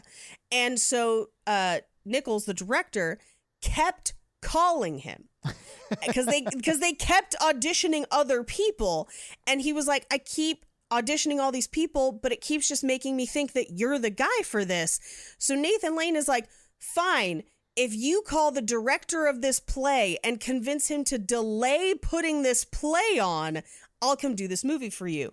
Now, Scott Rudin was directing that play. Yeah. Super famous director now, Scott Rudin, not as famous at the time. So the director of this movie calls him and convinces him to delay the play so that Nathan Lane could be Albert. They then also, right around the same time, see Callista Flockhart on Broadway. She had not done a lot of Hollywood stuff. This is pre-Ally McBeal. Yeah. This is pre-everything. They cast her. This is one of her first on-screen, like big deal on-screen roles. And then we get to Hank Azaria. This is a very interesting and complicated story. Now, they had cast Hank Azaria from, he was on a TV show called Quiz Show. Now. Oh, yeah. Yeah. Now, at the time when they cast him, it was for a different role because in the play and in some of the other movies, the dresser, so Albert's dresser, basically the person who helps him get in and out of drag, and their maid / housekeeper are two different roles. And he was cast as the dresser. And in the play, the housekeeping role is black specifically because it plays on the other conservative families, both homophobia and racism. Yeah. And they had cast David Alan Grier. Oh, wow. Wow. Okay. I mean, I love David Allen Greer. Like, I do too. But as they started working through the movie, it just didn't seem to work right. And so they decided part of the problem they were having is they felt like American audiences wouldn't understand why those were two different roles. Why, all of this stuff is happening at home, but why do they have different jobs? right. Because in all likelihood, a lot of Americans probably didn't realize that you would need someone to help you in and out of drag. So they decided to combine those roles, but they couldn't decide. They still had to have it be a non-white character, quote unquote, to maintain that element of they are also racist Right. in the play. And so they come up with a backstory of this character being Guatemalan. And Robin Williams is like, well, why don't you just have Hank Azaria do both? And Hank Azaria, if you don't know, is Jewish, although his family is Judeo-Spanish, but that's not the same as South American. No. Not at all. And so they tell Hank Azaria about it. And they're like, hey, fun fact, you get a bunch more lines. This is now your, role and your backstory. And he's like, whoa, hey, no, you should probably hire someone of South American descent. That's... I should probably not be doing this. At the time, he had already taken jobs on The Simpsons. Right. And so in order to try and convince him to do it, even though he didn't feel super right about it not being portrayed by someone of that descent. He's gotten in trouble for that in The Simpsons, though. He has. Well, so at the time, because this is 1995, give or take, they're like, okay, pot calling the kettle black. What about Apu Nahasa Sima Pantalan? And he's just like, fuck. So they talk him into doing it because he had done Apu. Yeah. So he ends up getting in trouble for it twice, essentially. Oh, gosh. Yeah. But what he has said in interviews is that the accent is based on his grandmother and that's kind of how his grandmother sounded. Still not great. Still appropriation, but that's how that all went down. Now, he turned 30 while working on the movie, but because it had taken so long to actually get into production, he was also working on Heat at the same time. And so he would work on Heat till 6 a.m. and then go to the Birdcage set and was working 18-hour days for a portion of shooting. Oh, that's got to be a nightmare. I've done that for like a week at a time or 2 weeks at a time, but to do two productions like that back to back, shotgunning them like that has got to be a nightmare. It's nuts. Now, it's kind of interesting. His character And I don't know if this is the case in the French play, but in this American version, they base his character off of Judy Garland's dresser. Now, historically, Judy Garland was known to panic before every show and have to be kind of talked down. And I think they were just giving her real pills and not Pyrin tablets or whatever. But her dresser, who worked with her for decades, basically had developed a system where she would start to freak out and then they would freak out worse, which meant that Judy then had to calm them down and it would then calm her down enough to go on stage. That right there is 3D chess. That's awesome. Yeah, that's some 4D chess right there. And so that's what Agador was written to be. Okay. Now, as far as writing versus improv in this movie, they basically, the rule was they had to shoot everything as written and then they would do one take of improvising. That's what I call the school photo version of directing, which is we get one for the books and then we do a fun one. Yeah, but only one fun one. So like a lot of times like Aptow and a couple other people will get like one or two by the book and then like 6 fun ones and play around. Sure. This is just one fun one. And so the bulk of the movie is as written because sometimes their improv wouldn't fit the story. But there are a handful of basically moments that they kept. We don't really know what they are, but it basically was largely as written. Okay. And those are our fun facts. Well, thank you for your fun facts page. As always, they were super fun and super factual. Let's talk some box office. So this movie came out in 1996. What do you think the budget for the Birdcage was? Single location, but everything had to be built. I'm going to say $8 million. Mikey, do you want to venture a guess, my man? I don't know. I'm really curious about box office with this film for the time period, the subject matter. Yeah. I mean, it looks like it has a big budget. I'm gonna say 15. All right. It was $31 million. Wow. Holy shit! Yeah. Oh, God, that's big. I mean, those are big actors. I think that's Yeah. why. But also, that's a huge risk in 96 to do a movie like this. And yeah. let's talk about whether it paid off or not. So the movie came out on March 8th, 1996, and it was number 1 the weekend it came out. It beat Homeward Bound 2, Up Close and Personal, Down Periscope, and Hellraiser 4 Bloodline. So it didn't have super strong competition. So what do you think it made in its opening weekend at the box office? And again, it was March 8th, 96. 96 March. I'm going to say 10 mil. Okay. Mikey, what do you think? I'm gonna do 15 again. All right. It was $18.2 million. Damn. It All right. crushed the number 2 movie, which again was Homeward Bound 2. It made $8 million that week. So it made Wow. $10 million more than Homeward Bound 2. Now, this movie went on to be the number 1 movie at the box office for 4 straight weeks. Damn. Really? Yes. So it's smashed. Yeah, it only got unseated in its 5th week out, which is the week of April 5th, when it got unseated by 2 movies. Primal Fear was number 1 that week. Number 2 was The Thin Blue Line Between Love and Hate. Both of those movies made $9 million. Primal Fear made 9.8. The Thin Blue Line made 9.3. The Birdcage made 9.2 that week. So it was almost number 1 for 5 weeks running. Wow. That is This movie had legs. All right. So what do you think it made in its domestic box office run? I mean, if it was number 1 for that long, and I know that this was like a risky move at the time, but you are dealing with like the director of The Graduate and shit. So like, I understand investing. Oh, yeah, but also like super big name actors. Like Gene Hackman at the time was huge. Nathan Lane was honestly sort of a star. He's probably one of the smaller stars of the leads, but Robin Williams, huge star. Robin Williams you know? is huge. I'm going to say 4 weeks at number 1. This made at least, I'm going to say 70 million. All right, Mikey, what do you think? 75. All right, it made $124 million. Good Lord. If you adjust that for inflation, that's like $211 million domestically. Just domestically. Just domestic. So it did amazing. It did is what you're saying. amazing. Paige, it did another $57.7 million internationally for a total of $181.7 million in 96, or roughly the equivalent of $309.3 million today. Damn. Yeah. That's a lot of money. It made a lot of money, and I'm honestly so happy it made so much money.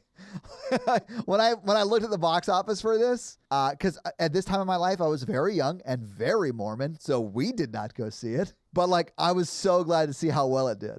Oh yeah. Yeah. Anyway, That's amazing. so that's your box office. Do you guys think they're still together? I think Albert and Armand are still together. Yes, that's what I was gonna say. We've got two. Let's do 3 couples. Do you think Gene Hackman and his wife are still together? Yes, out of shame and duty. Yes, same. It's like a yeah. I agree Absolutely. completely. All right. Do you think Armand and Albert are still together? Absolutely. Same. Yes. Because they actually love each other and do communicate their feelings. Yeah. And even though Albert can be a little over the top, they care for each other and care about each other's well-being and work together to make a good, strong relationship. I think they're together, yes. Yeah, and I think they got married on June 26, 2015 when it became legal in the U.S. Like, I think they're that kind of couple, you know? I hope Yeah. so. All right, so Val and Callista Flockhart's character, whose name I do not remember in the movie. Absolutely not. Definitely not. Absolutely not, because he has no empathy. He doesn't understand what it means to care about people for who they are. I mean, we get a glimpse of it at the end of the movie, but he is still 20 and has a lot to learn. And the kind of person that would do that to their family is not a kind of person that's going to understand and invest in their A relationship. teenager. And here's the thing. I understand that some people have families that do not get along and they maybe can't spend time with families and it's a hard introduction. I understand that. That's not the part that I'm having a problem with. The part I have a problem with is him telling his family to lie about who they are to please his girlfriend's family. Yeah. That's messed up to a level that I do not think he can have a successful adult relationship. Yeah. I mean, I 100% agree. And also, Callista Flockhart's not into dudes her own age. She's fully married to Harrison Ford, who's like 22 years older than she is. So Are they still married? Did you just Google if they were still married? I can Are look they it still up. I married? think they are still married. They're like one of those Wow. Hollywood couples that have been together forever. Hang on. I forgot about that. Are they still Yeah, they got married in June of 2010, and it says they're still together. Good for them. I mean, if you marry Han Solo, you're going to let Han Solo go? Of course not. Absolutely not. No. He's got privileges with Chewie. Like, Chewie's the hall pass, Yeah. but like, And you know Yeah. he Indiana Bones. That's really funny. All right, so this week I made you guys watch The Birdcage. You're welcome. What are you, Paige, yes, making us watch next week? but I'm a cheerleader. Yeah! Oh, Yeah. I do yeah. remember you talking about this now. Yeah, I honestly don't know much about it, though. I'm very excited. It is streaming. I checked. It is on Amazon. Very fun. A lot of a who's who of people who eventually become crazy famous. And it's like a cult classic. It got mentioned in the Facebook group like 6 or 7 times just today alone. Oh, As yeah? I was like, yeah, I was going through the posts of other stuff just to see what other, because we have one more movie. If we do 4, we have another one. But also, you know, to just integrate them more into the rotation regularly. You mean, and I was trying you to mean specifically LGBTQ plus movies? yeah. And it came up like every 2 or 3 comments. And I was like, well, good, because I was going to pick it anyway. So, but I'm a cheerleader. Awesome. So your homework this week is to get white wine drunk in honor of Robin Williams' character in this movie, in The Birdcage, and watch But I'm a Cheerleader. I was going to say get wine cooler drunk in honor of high school students who don't know what to drink. Is this like from late 90s, early 2000s? Yes. Okay, well, Yes. then that checks out. Yeah, okay. Yeah. Get Bartles and James drunk. Get drunk on some Alizé. This Yep. is pre-4 Loco. Yeah, because you don't get Yes. 4 Loco until you hit like Hottie and the Naughty. Like that's... Yeah. All right, yeah. well, awesome, guys. Watch But I'm a Cheerleader. Yay. So, Mikey, do you have a review for us to read? Well, while you look up a review, let me tell them how they can have their review run on the podcast, and that is to leave us a 5-star text review and, have a little fun with it. That way we can have a little fun reading it. Mikey, who's you going to read this week? And I happen to know we got like 5 or 6 reviews over the course of a week, so thank you guys for that. And Mikey should have quite a few to pick from. I'm going to read Will Vet for Cows. That's a funny name. All right. Well, what does Will Vet for Cows have to say? Be careful if you listen while driving. Ooh, is that the title? Yeah. I love That's it. the title. Yeah. I can't praise this podcast enough. But try. I started listening after falling in love with Horror Virgin. Oh, thank you so much for listening to our sister pod. I don't think there has been an episode yet that hasn't made me laugh so hard it makes me swerve while driving. That's All right, really dangerous. Okay, hang on. We need to pause right here. If you are unable to operate your motor vehicle while listening to the podcast, you should not listen while you commute. The entire Twilight episode, the monocle relationship Mikey describes. I still want to do that Love at First Sight TV show. I still have the art for that. The monocle one is 50 Shades, I think. Yeah, I think so. And Todd referencing a carrot of anal aggression had me in stitches. Oh my God, is that in the review? Yeah. Oh a carrot of anal aggression. Paige's voice is fantastic to listen to as Yes, she it describes the plot, as she lays down some hardcore knowledge. She lays it down. Lay you down. The way each of you joke with one another always makes me smile. That's sweet. This is the perfect trio, and Thursdays can never come fast enough. Just like me. Ladies. Yeah. I love that you and I are both super perverted. Love listening while I'm in the car going to farm calls. Oh, it's an actual vet. 12 out of 10. Highest of accolades.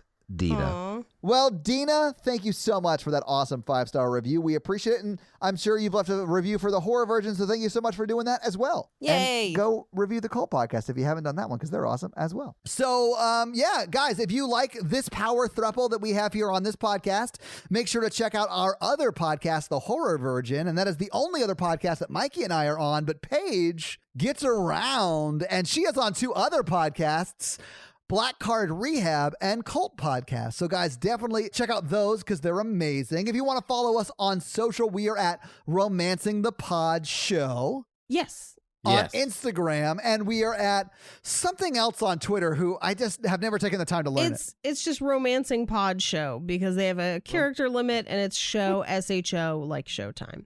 So guys, check that out as well. And if you want to follow us all individually, Paige is at Rampage Wesley everywhere, including TikTok, except for Twitter, where she is at Paige Wesley. Mikey is at MRandolph24, and I am at Todd J. Awesome everywhere. And guys, we got a P.O. box. So if you want to send us some love letters or whatever you might send to a P.O. box, it's actually not a P.O. box. It's like a regular street address. It's pretty awesome. It's 6688 Nolensville Road, number 108-34, Brentwood, Tennessee 37027. So send us some stuff. Yeah. That's going to be it for us, you guys. I'm Paige. I'm Mikey. And I'm Todd. And you complete us. To completion. Your face has made that worth it. Toodle pip. You're my heroine now. That's like your go-to when you like, Yeah. I don't Yeah. know if I can say something that's not offensive. Well, like the movies we've been watching lately, people have not really been good with the sweet talk. Not that You're My Heroine Now is great sweet talk. You should go with, I pierced your toast. Oh, How dare you? You know I'm triggered by toast. toast coitus. Bye!